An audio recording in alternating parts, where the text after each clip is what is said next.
the chat will be happening there. So Okay. Looks like we're streaming now. yes, yeah. So people will start logging in. Let me refresh this. And we'll give people just a few minutes to log in.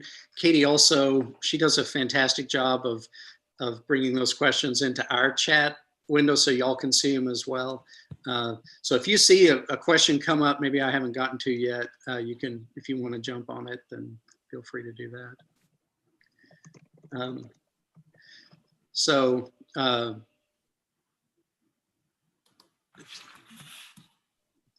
Oh, Linda, so I've got it on the speaker view.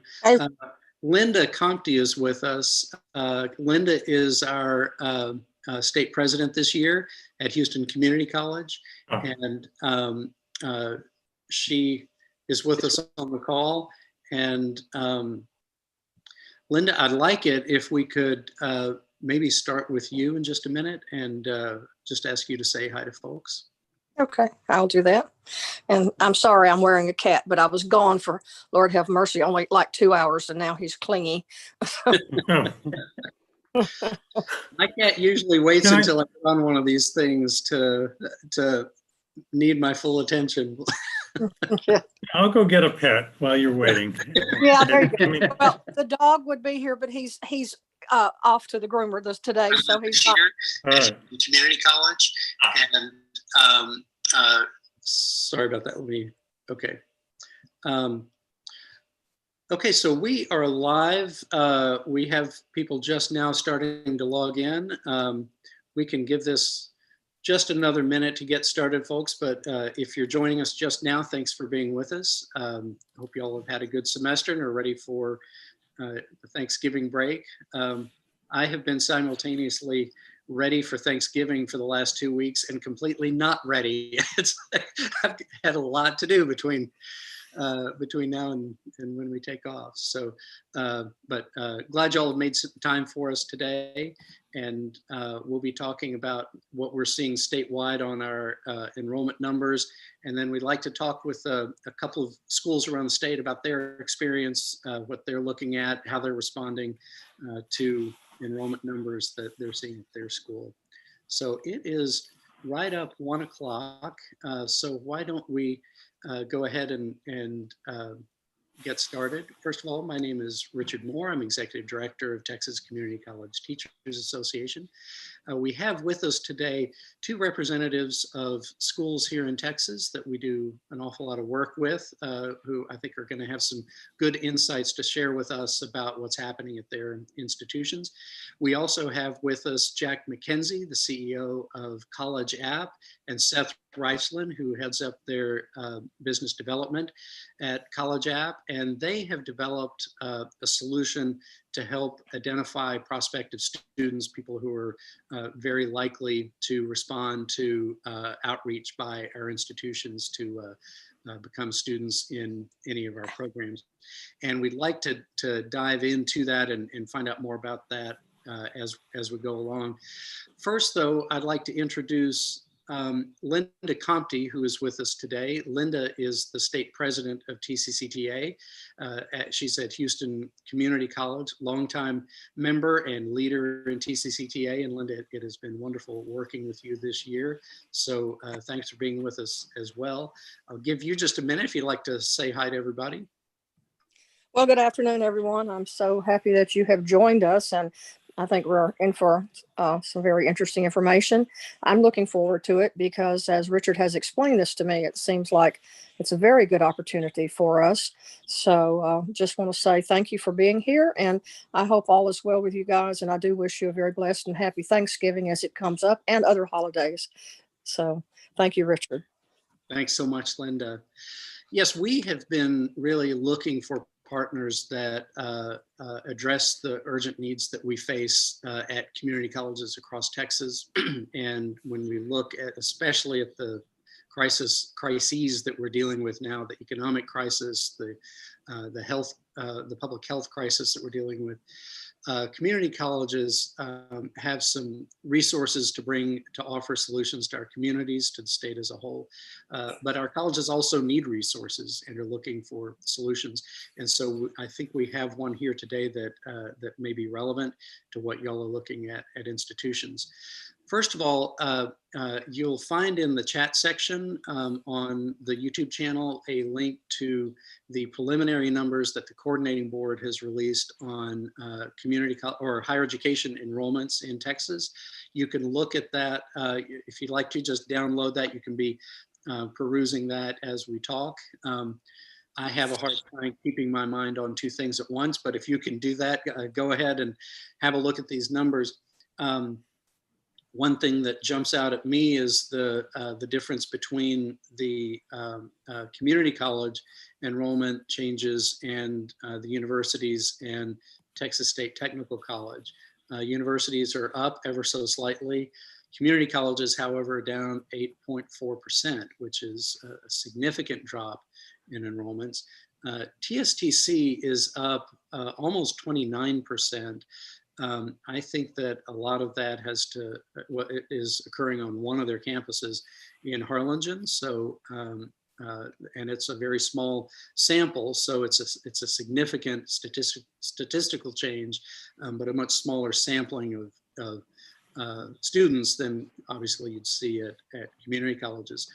So you can look at this chart, find out where your institution falls in these numbers and how it might compare with other colleges in the state.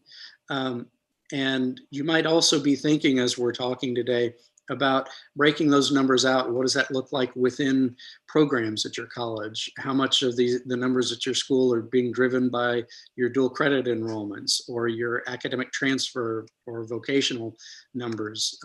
Are there specific populations within your membership, either by gender, ethnicity, or regional variance? You may have a part of your service area that's been especially hard hit and others that are doing better.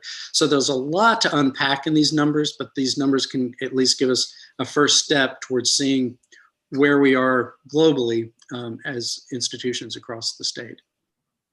So with that said, I'd like to talk a little bit about what's happening at y'all's schools, what these look like. Jessica, you are at North Central Texas College in the Denton, Gainesville, Corinth area. Talk with us a little bit about what's happening in your part of the state. How are your numbers doing? Are there things that are special concern or opportunities that you're seeing there? Well, I am the Dean of Adult and Continuing Education here at North Central Texas College.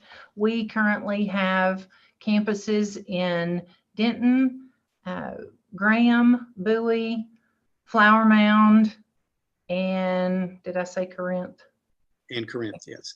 So we have 6 campuses at this time, and we're pretty even with the state averages. Fluctuates, you know, term to term, but we're pretty even with our state averages.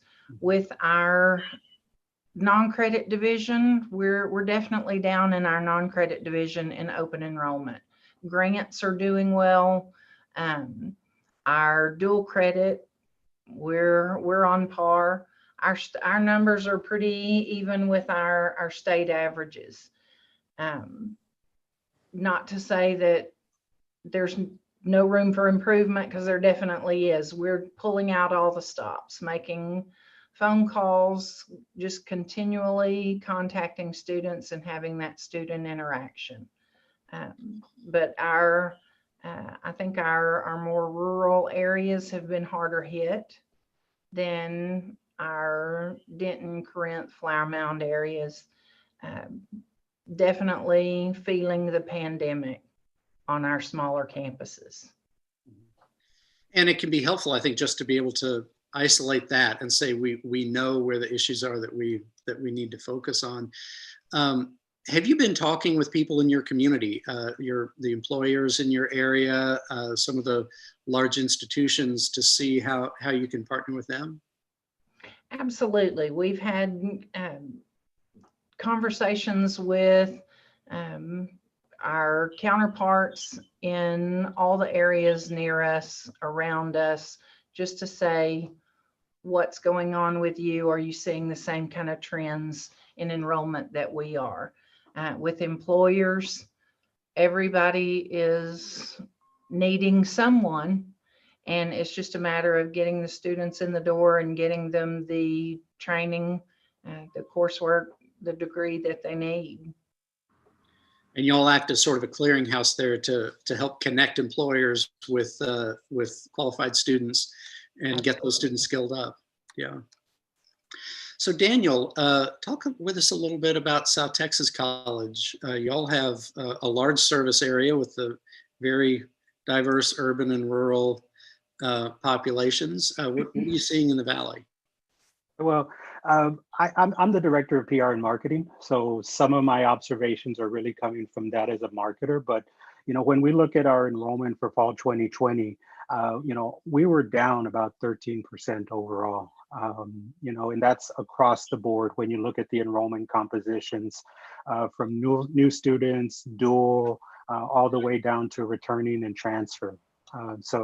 In looking at some of those, dual on our part, which has traditionally been extremely strong, I think a lot of that factors into the way our ISDs closed in March and, really have only opened up until now. And so when you think about those students that might have taken part of these programs, a lot of it comes from, one, they don't have that regular support and guidance from the counselors that they would normally have.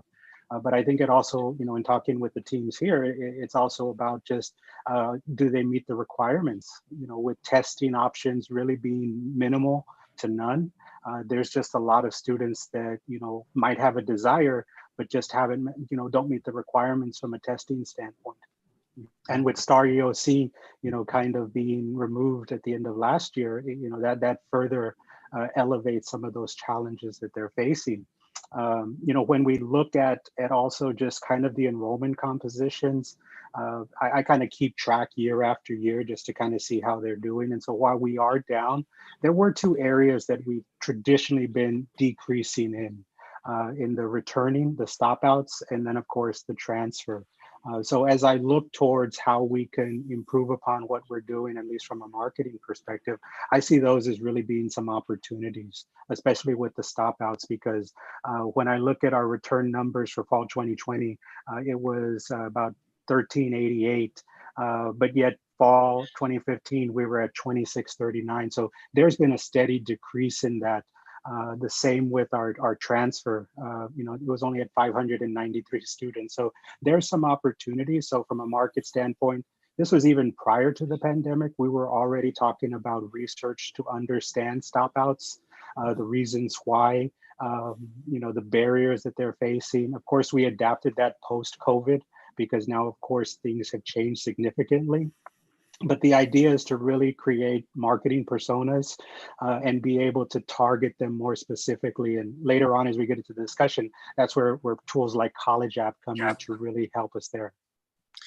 Yeah, I can see that could be really helpful just to get some insights. What's driving? Why are these numbers moving the way they're moving? The more you can understand about your students, where they're coming from, how they're making decisions, the better you can craft a marketing strategy and a programming strategy. So you'll know as an institution which programs you need to be offering. I know we've been talking a lot with our lobbyists lately, getting ready for the legislative session that's coming up in January, and this issue of testing, the STAR test and others, there are question marks around all of that, the ability to administer the test, the meaningfulness of the results, given all the disruptions we're having right now as a state. I think we'll be seeing a lot of changes, and I know proposals are going to be introduced during the session about requirements for testing like the STAR test. So what do you see as you look around the Valley? Do you see that there are certain areas in your service area that where there are real opportunities that you should be focusing your attention, and how do you know kind of geographically where to focus your attention? Well, one of the areas, of course, is going to be with our adult learner population, those 25 and older. But even, like I said, coming from a marketing lens, looking at that, it isn't just somebody who's 25 and older, lacks a college degree. You have those displaced workers who have been impacted by the pandemic. You have those industry switchers that are maybe trying to find something new. You have those that are also looking at possibly, they know they need to come back, but they don't necessarily know why they need to come back. So kind of like academic wanderers. So really trying to identify, those segments in the area. We have a large population that sort of fit the criteria of over 25 without a degree, but really diving down deeper to identify them. And more importantly, identify the messages.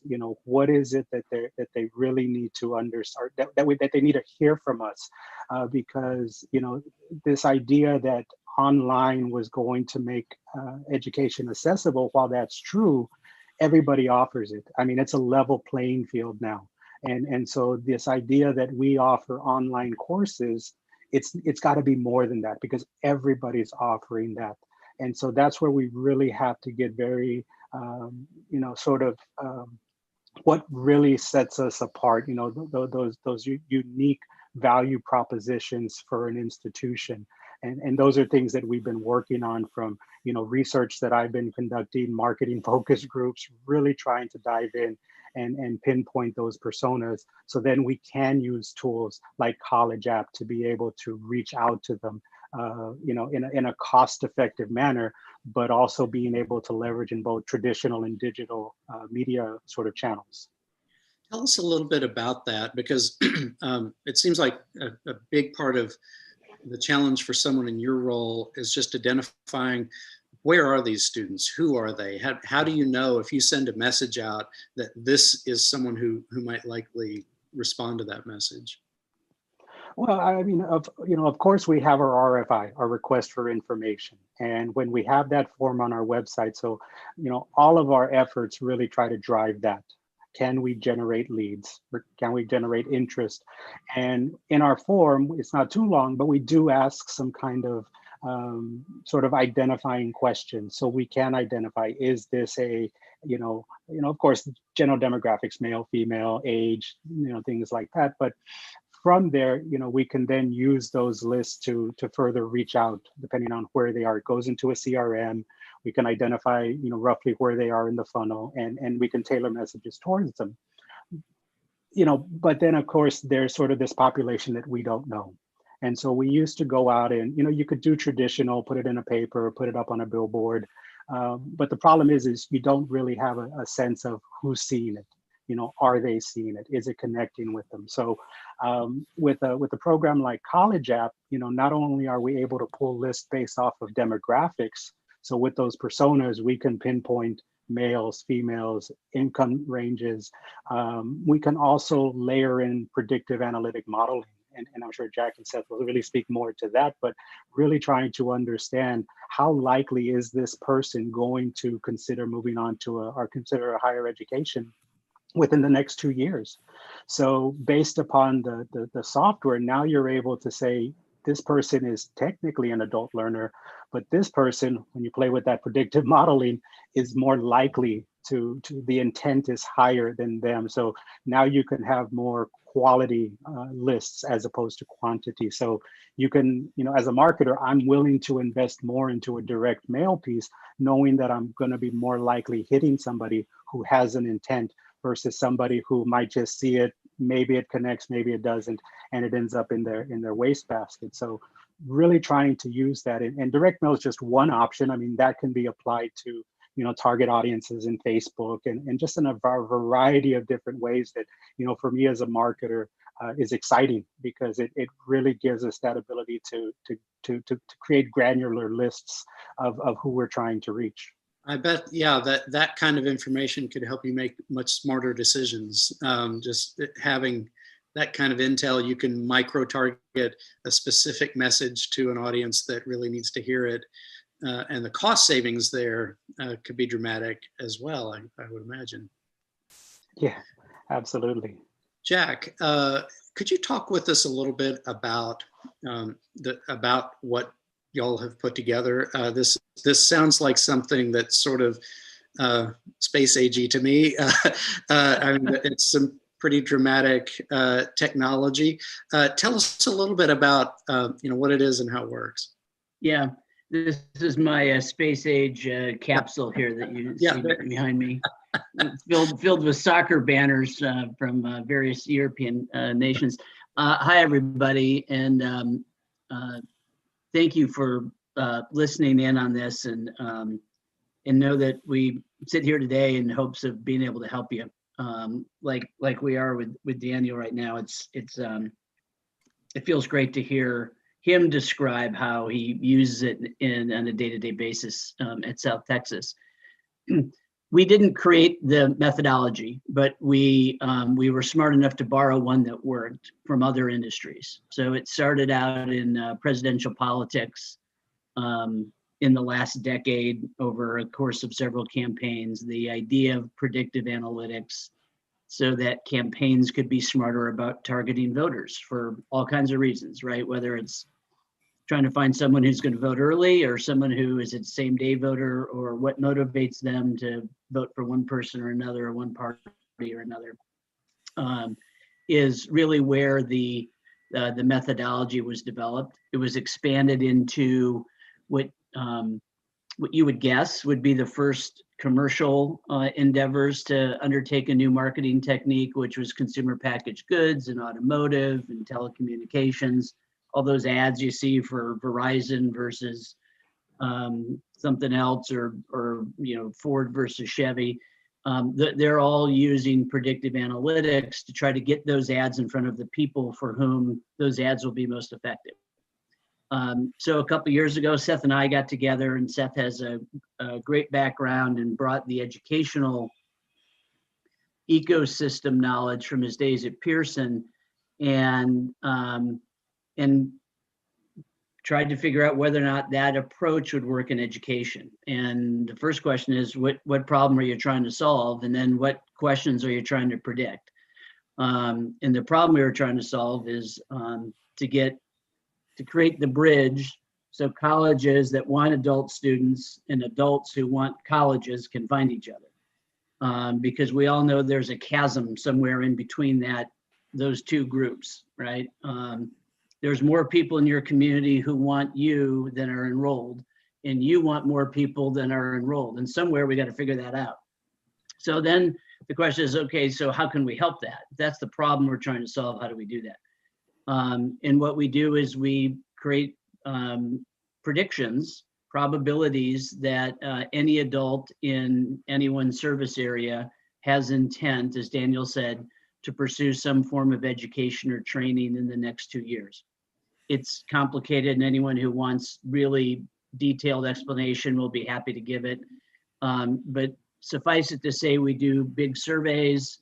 We take that survey data, we massage it a little bit with our hands, but mostly we plug it into a computer that has millions of data points on millions of Americans and about 19 million Texans.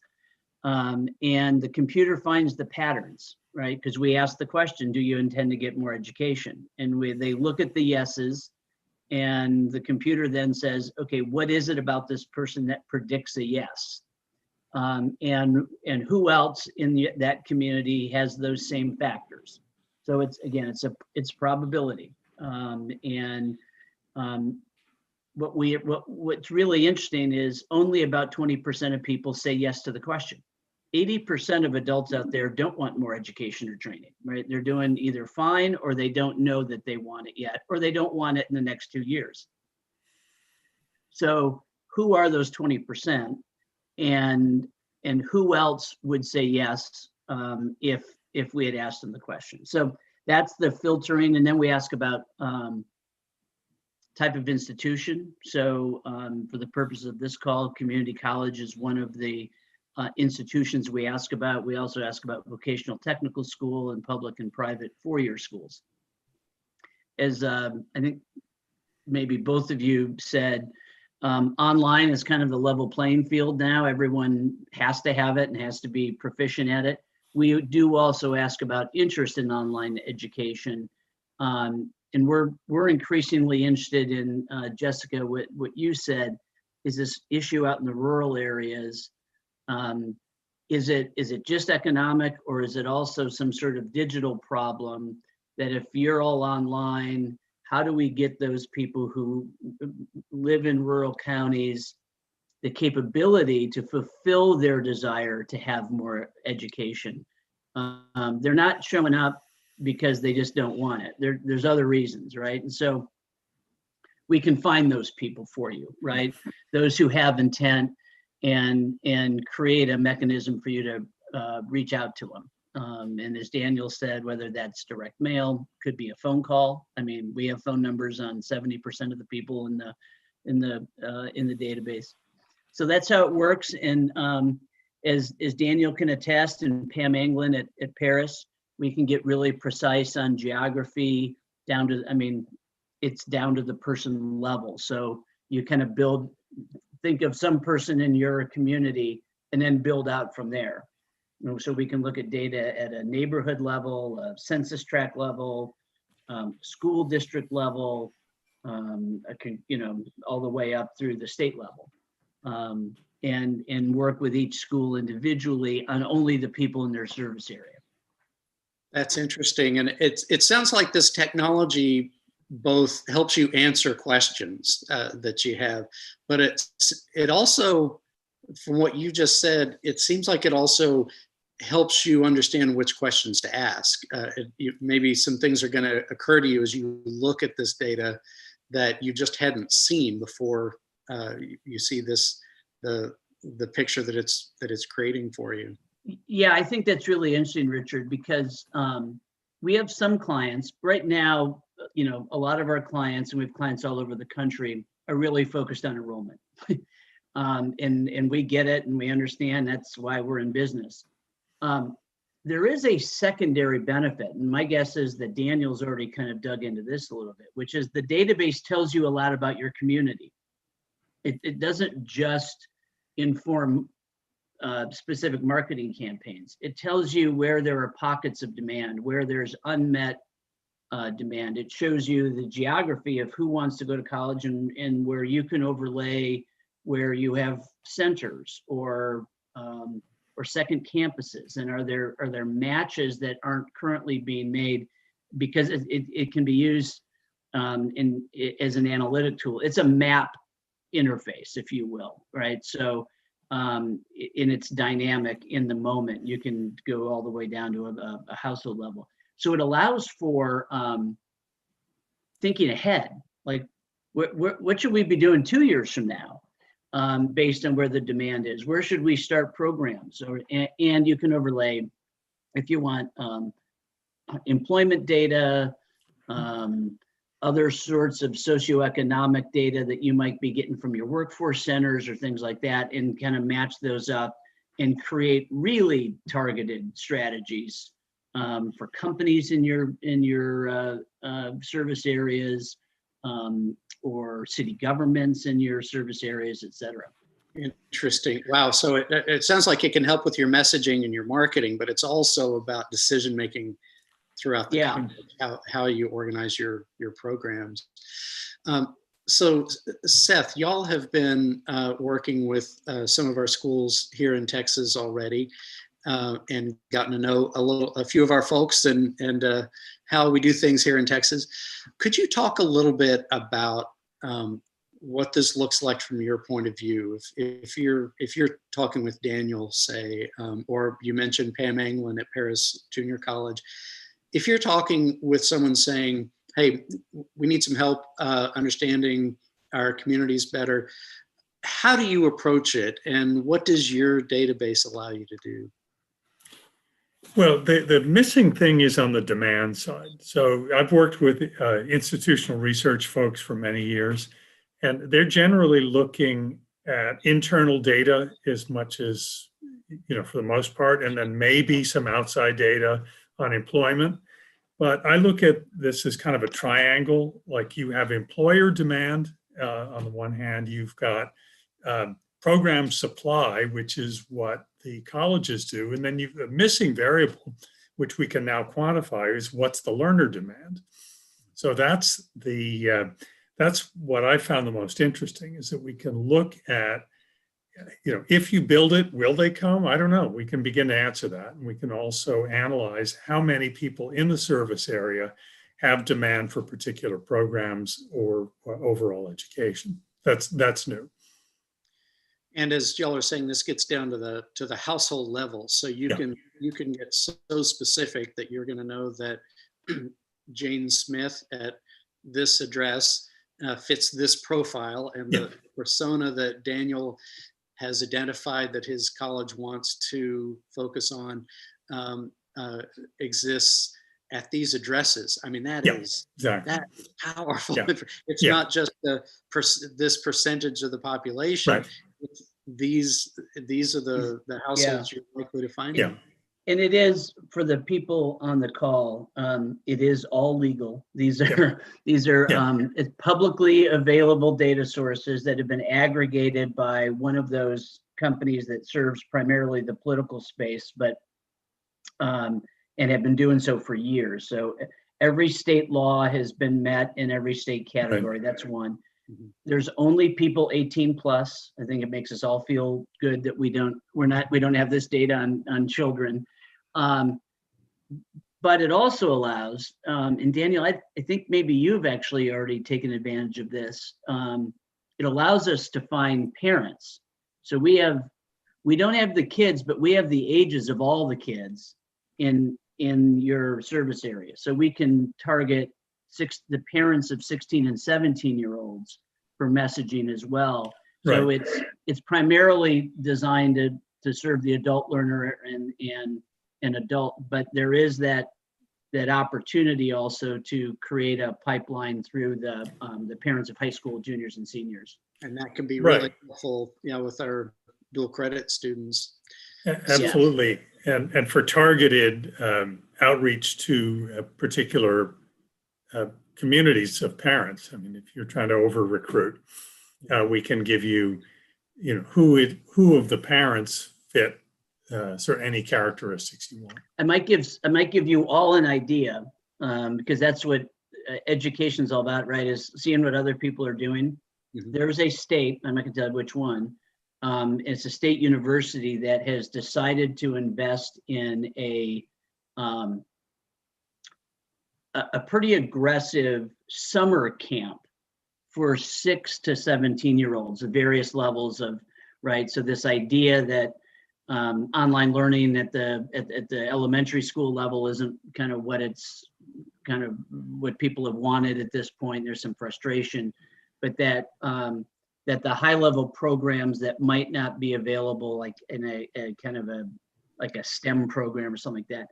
And they're going to use the database to target all the parents of 6 to 17-year-olds in their state to get word out that this program exists. And I think it's going to be kind of expensive, right? It's going to be kind of a high-end deal.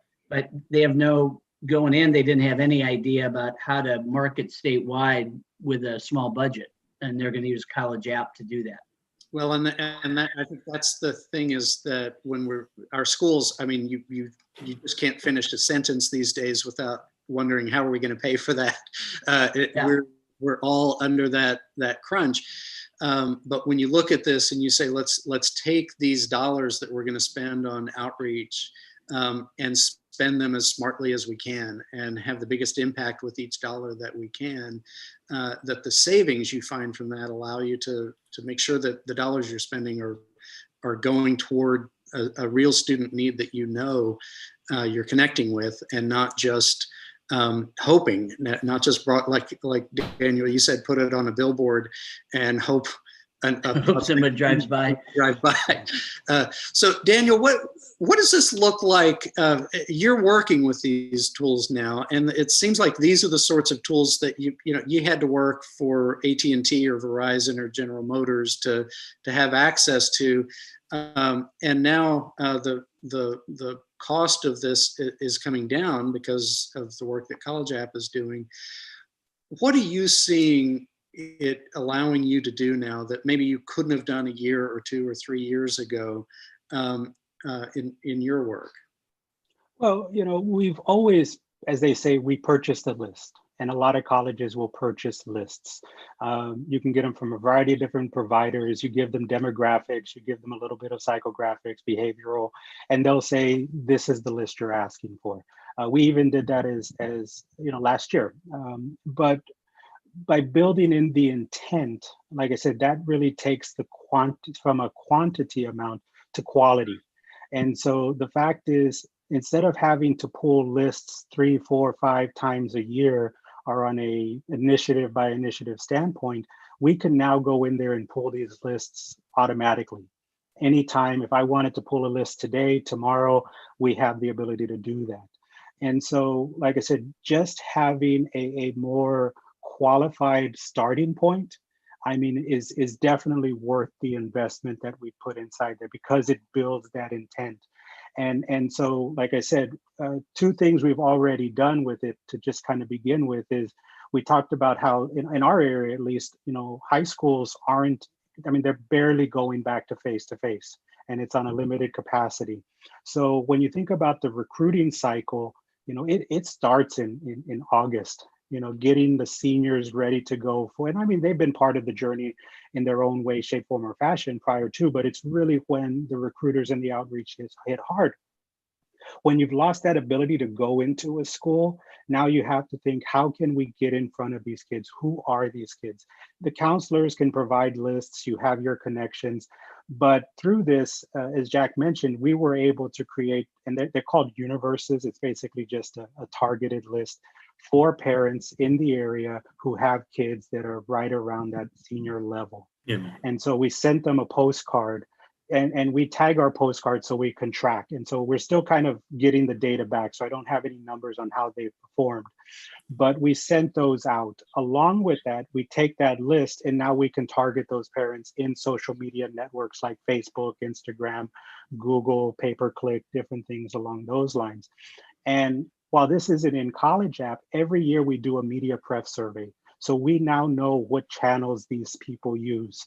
Are they Facebook? Are they Instagram? And that's where we kind of get more strategic inside there. So it's not setting it once and distributing everywhere, but that list can be utilized in a variety of different fashions, because I mean, nowadays, prospective students are going to need 5 to 10 touch points from an institution to help them along their way.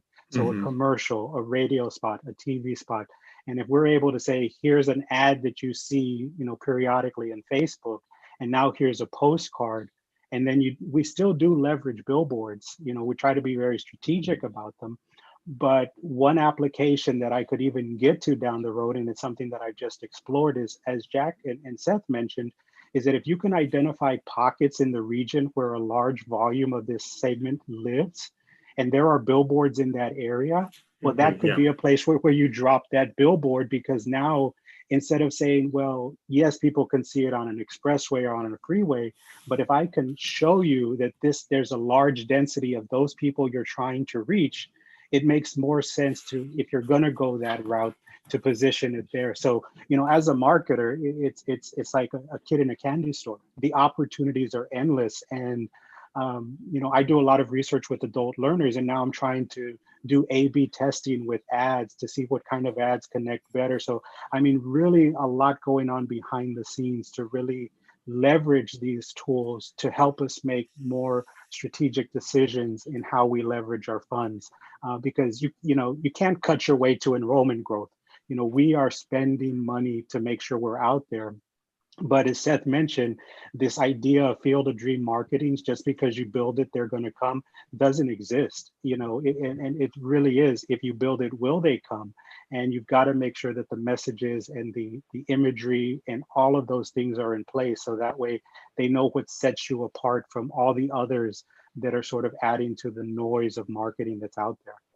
Well, and I could see that really helping with, you might have a very different strategy in Hidalgo County than you'd have in Zapata County, just because the data tells you this is going to be the most effective way to reach people in a given area. Or you may find that Flower Mound is going to have, you're going to need a different strategy for them. Or like we were talking about with rural versus more urban centers, they have different challenges. And so it may be an entirely different message to one community versus another, just because of what they're going to be able to respond to. But it's just been kind of wild guesses until you can put some real data behind it. Jessica, could you talk a little bit about what things look like at NCTC? I mean, you'll have campus events where you're bringing students on campus, you're talking with different populations. How do you identify students for a given program or an outreach effort to let them know that, you know, what you offer at NCTC? Well, I know that our marketing department has really created some target specific areas right now in the midst of the pandemic to try and identify some students. And one of the things that we've talked about internally is those students that have the parents that may be looking at, you know, this is a pandemic. I don't want my child to go very far away. So it comes down to marketing to the parent as opposed to necessarily the kids in these challenging times. But also, I know we have a CRM that we use to identify and to send emails, text messages. It's just a little bit of everything. We're investing in whatever we can find to really bridge that gap between those students who want to go to school or don't know they need to go to school. So it just comes down to we're trying everything. Well, and I could see the conversations that happen between people in your roles. You're over adult ed and CE programs, and the people who do marketing for your institution. Those are going to be really important strategic conversations because they can help you see, here's the demand, here's what we're learning about our community, where the needs are. And then you can help your marketers understand better your program so they'll know what it is that they're presenting to the market out there. But the more informed those conversations can be, the more productive, the more you're going to get out of them, because you're going to have more data to base decisions on. Absolutely. We're looking at data every day. I have the enrollment numbers up on my second screen over here, just really looking at where the trends are and what's next. Mm-hmm. And everybody's got their version of that dashboard that they're thinking about as they're falling asleep every night. Absolutely. How are the numbers doing? So I'd like to remind people on the call, if you have any questions, comments, things you'd like us to discuss, just put that in the chat section there on the screen, and we'll keep an eye on that as we go. One thing that I can imagine that some of our schools are going to be thinking about is the resources that they have on their institution to work with this. Daniel, this is what you focus on. This is what you do. Some schools may have more resources. Some may have fewer resources to throw at marketing. Jack, why don't let me ask this of you first, but anybody, all of y'all feel free to jump in. What would you say to a school that says, this sounds like very powerful information, but if I had it, I wouldn't know what to do with it? How would you help a school in that position take advantage of what you've got? Yeah, it's actually a great point. I would tell you that fear is usually the first step, which is institutions say, wow, that looks cool, I don't have time, right? And we know that. And essentially we do the work for them. Daniel is somewhat rare in his ability to create his own audiences and do that. But even Daniel sends us notes and says, hey, I'm thinking about this. Should we revise? Should we filter this way? The database is deep. I mean, there's a lot of data. There's lots of ways to look at audiences, but that's what we're here for. We didn't create this to just give you a login and say good luck. Most of our clients, we run the campaigns for them, actually, because the database speaks directly to some digital media platforms that allow us to run Facebook ads and digital ads and YouTube ads if you've got video, et cetera. And that's just part of the offering. So think of it as something you can access, but it isn't something you have to physically access because we can do that for you. That's good to know, because I can imagine it would be daunting. I would be daunted if if you said, here are the keys to the car. It would be kind of intimidating to get started. We do have a question here about CRMs. Is there one that you would recommend? And Jessica, maybe start with you. What CRM, do you know what CRM y'all use at NCTC? We are using it's basically a Salesforce platform that is within our student management system within Genzabar J1. Okay. And is there one that y'all are more familiar with, find is most effective? Do you have a recommendation on that? Well, on my part, yeah, really on our part, I mean, at STC, we use Radius. It used to be Hobson's and then Campus Management, and now they've been purchased by Anthology. So Anthology Radius is what we use. From a marketing standpoint, I'm certified in HubSpot, so I can really speak to HubSpot. But, you know, I won't say go with one over the other, because each opportunity or each use case is different.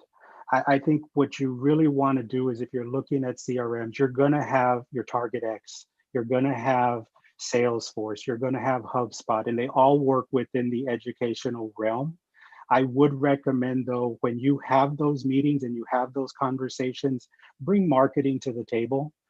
Bring student affairs, bring academic affairs, bring those that are going to be part of it, because these tools have the ability to help you even optimize your media spends.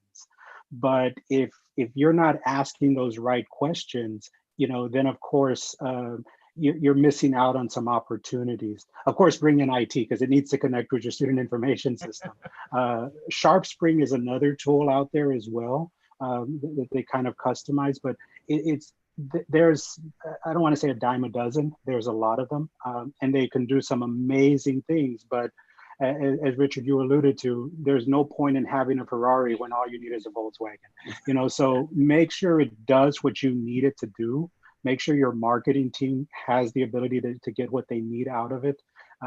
Jessica just mentioned Salesforce. I was in a conference yesterday, and they were talking about interactive emails through Salesforce Marketing Cloud. Mm-hmm. I mean, those are the kinds of things that are like amazing that I wish we could implement. But, you know, is it the right time? Is that really where we need to be spending our resources? So prioritizing, because this is a huge investment that you will be making. And David, where is your CRM housed? Is there somebody who has ownership of it within the college? Well, at STC, the CRM is under student affairs. Mm-hmm. We have a seat at the table, so we have keys to the Ferrari, so we can go in there and utilize it, and we support, you know, with communication plans, with list pulls. We situate all of our leads to go inside there. College app, because I invested in it. It was sort of a marketing decision. I had the resources available to invest. So while my team and I have access to This is our first year using it. So, I mean, we just started utilizing it the start of fall. So we really haven't opened it up to everyone in terms of access to. We were kind of making sure that we could apply it and use it for our efforts, making sure we understood.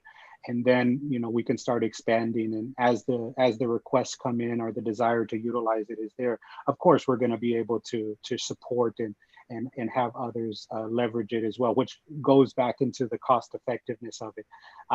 My department paid for it, but if others at the college can find benefit from it, even more so. And to Jack's point, you don't need to be me to utilize the system. I have reached out plenty of times just to double check and triple check, am I doing this right? So in college, think of College App as an extension of a department or an extension of your school. They're there to support you, to guide you, to hold your hand as much as you need it. But if you feel comfortable doing it, by all means, they're going to allow you to do that. Well, and you bring up an important point, because I think a lot of people have a stake in what this work is about. If you are over a program, you're keenly interested in your enrollment numbers, and how do you make your program sustainable, and how do you grow it, and how do you meet the needs of your community. So I think everybody feels connected to this question and the problems it's trying to solve, but they don't all feel like they're qualified to step into it, because you know, if you got your master's or your PhD in you know, engineering, you may be great at engineering, you don't know the first thing about marketing necessarily. So having the support structure around can be really helpful. Jack, you look like you had something to jump in. So we don't endorse any CRMs. We are pretty sure our data can feed into any of them. I am going to say one thing though that we've learned. There are some, and I don't even know which ones they are, that are email dependent. Or at least the clients think that they're email dependent. And I would recommend not having an email dependent CRM, meaning email has become different than when these CRMs were developed 10 years ago, when everyone had an email address and everybody used it. It's just not the case anymore. People change their email addresses, and we often have to really roll up our sleeves with clients who say, I want to put this data into the CRM, but I have to have an email address to go with it or it won't go in. Interesting. And so it limits, right? You immediately are eliminating a too high a percentage of potential prospects because you don't have their email address yet. So that's the only thing I'd say is ask that question and make sure that you don't have to have an email address to put someone in. That's interesting. And it also, I could imagine, can kind of warp your thinking or skew your perspective. If your main way of contacting people is going to be Instagram, why do you spend all your time talking about email? Right. That may just not be the right frame of reference to be using to begin with. Yeah. Now, I know that y'all have done some work with a company called Element 451. Talk a little bit about that relationship. And I just say that as I mean, if you think about the work that y'all are doing is basically expanding the capacity of a community college to engage with its community, they can pull in the sort of capability that you give them. Talk a little bit about Element for a minute. What do they bring to it, or maybe other companies like that? Yeah, it's interesting because each college has a different set of capabilities and a different set of institutional practices. And so we've been lucky enough to partner with different kinds of companies that fit those problems. Element 451 is really interesting. It is a CRM. It's also this kind of stackable creative capabilities where they have, 50 ads, right? And then they customize those ads pretty quickly, through font and whatever for different institutions and in different campaigns. and they can get it going really fast. And their back end is really impressive. If I was a CRM guy, I'd tell you more about it, but I will tell you, they have a back end of reporting and keeping track of prospects that we're very impressed with. So that's a college that would need a CRM and even a marketing tool. We also partner with Interact Communications. I assume there's several people here, including Daniel, who knows Interact, which is an agency, but they're not a CRM. So they're just a creative shop that works exclusively with community colleges, right? So we partner with them in places that they don't need a CRM, but they need a marketing partner, right? They need someone to come up with a creative and possibly run the campaigns, et cetera. And I think they have several clients probably on this call, because they only work, I was surprised, they only work with community colleges. And so they know and Daniel, you mentioned media preps. That's an Interact survey, right? Correct. Yeah, it's an annual survey on the media consumption habits of community college students. And so you'll be able to survey your student body and get your reporting on, do they watch TV? Do they pick up a paper? How do they feel about the college communicating with them? So we've been using that since about 2011, 2012. So we have year-over-year data where we can really establish baselines, see the trends, decide where we want to push money. Because like I said, where we're pushing money today is far different than where we were pushing money in 2012. And I guarantee you it'll be far different than where we're pushing money in 2021. You mentioned Interact. They are one of our partners.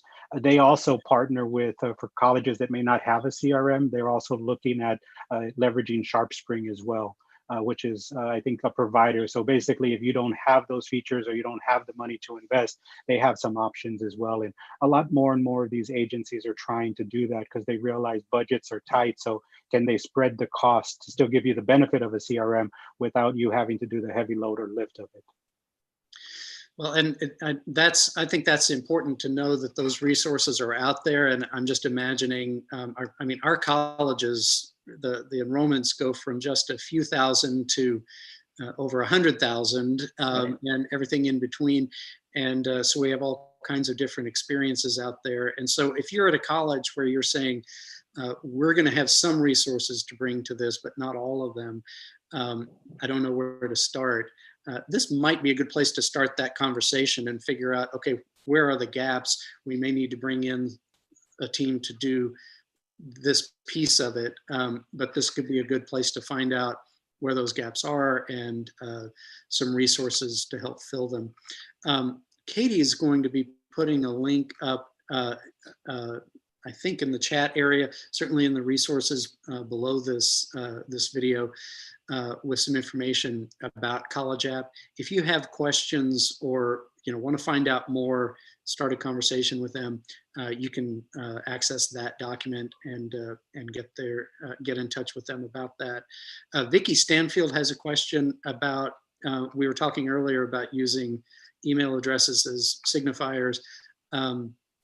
She says, if not email addresses limited in a CRM, what information is needed? Instagram, others. How would others do it that don't use email as the key identifier? Yeah, the key there is that it's just not like, you should be able to put in a name, whatever contact information you might have.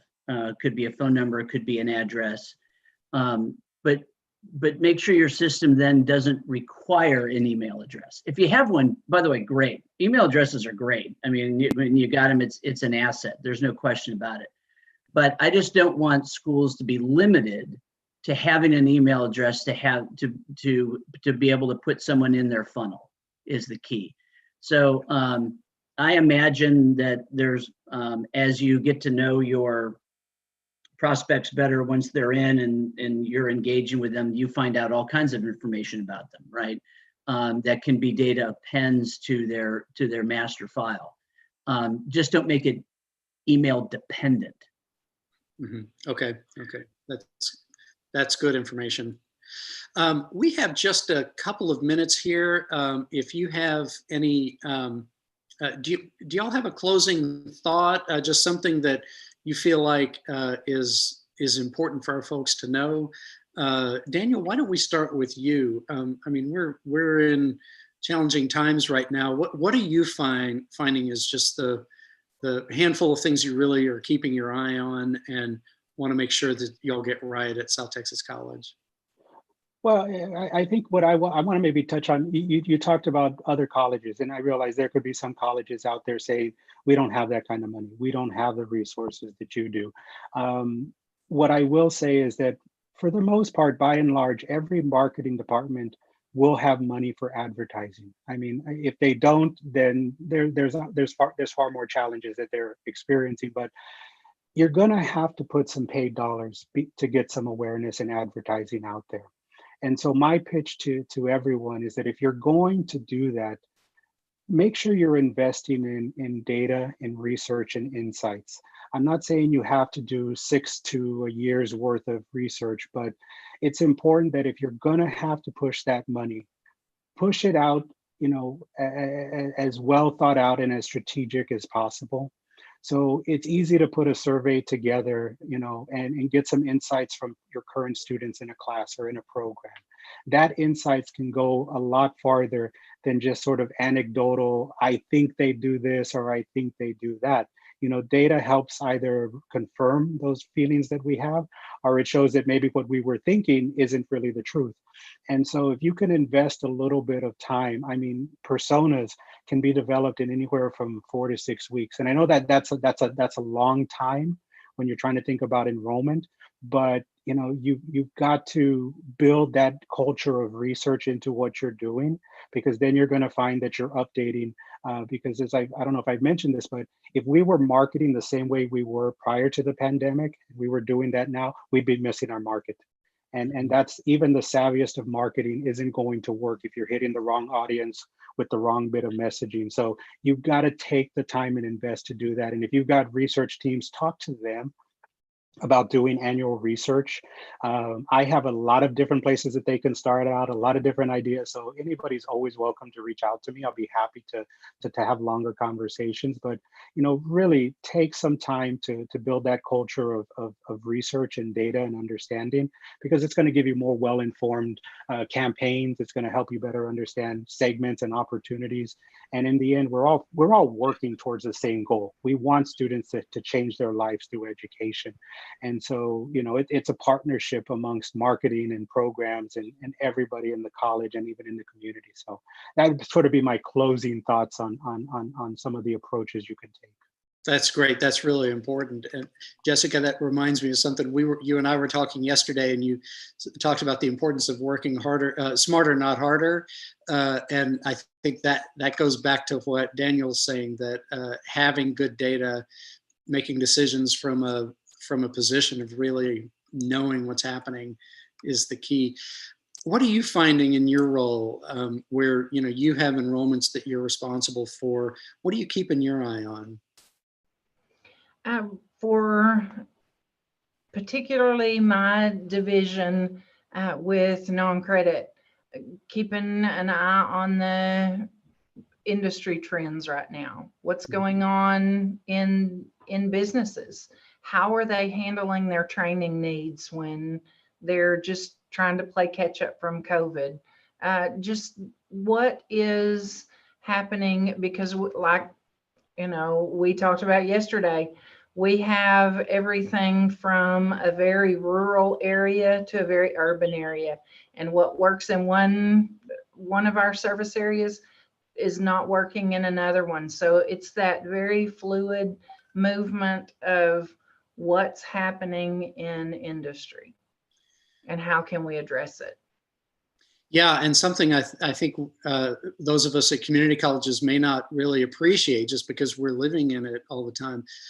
Community colleges are such a wealth of knowledge about what's happening in local communities. You are the intersection where so many people come together. You understand industry trends better than most people in your area, and you're in a position to do something with that information. and having those relationships, understanding the people that you're working with and the needs that you're helping address, puts you in a really pivotal position in the success of your community. And so seeing yourself as that, you are the one that gathers that information through relationships, through data gathering and data analysis, makes you more effective at your work and makes your programs more responsive to the needs of your students and your communities. That's wonderful. Jack, Seth, just a closing word about College App and something you just want to make sure everybody at Texas Community College understands about what you do. Well, that's kind of give us the opportunity. We want to help you find students. We have our Texas data is really fresh. It's post-COVID. It captures, I think, the demand that's in the marketplace right now. And I think the more of you that use it, the more synergy the whole state will get, right? As opposed to pocket here, pocket there. And, you know, I don't know, maybe some of you can work together on it. You know, if you have bordering communities or bordering community college districts, it might make sense to marshal forces and help each other, because I think, listen, everyone's responsible for their own enrollment, but I think we'd all be happy if more Texans got the education and training they wanted, no matter where they got it. Well, that's the essence of the 60 by 30 TX higher education agenda in Texas. So you just articulated that. Seth, any closing thoughts? You're muted. Yeah, and don't forget the analytics as well. I mean, that's both. You know, I want to go from big picture down to the individual, so we can find what are the trends, what are the needs at the entire district level, and then figure out which individuals to reach out to. That's fantastic. Well, I feel like y'all have just put together such an amazing platform that our colleges can benefit from, and you've priced it in a way that's accessible for our schools. Anyone on this call, or if you're on this call and know someone who you think would be interested in finding out more, please have a look at at this video and at the attached documents. Feel free to reach out to me or to Seth or to Jack for more information. We'd love to continue this conversation. I want to thank everybody for the work that y'all do. We're going into a very challenging legislative session in January, and there's a case that we need to be able to make to legislators as to why we need their support and warrant their support. And I think we have a very strong case to make. When Texas was in need, its community colleges stepped up, and we have really made the difference in areas across the state. And we need to be able to show the impact that we're having in our communities, and working smartly. And the more deeply we understand the people and the communities that we serve, the better we can accomplish that mission. So I love being a part of this work. I appreciate the opportunity to work with each of you.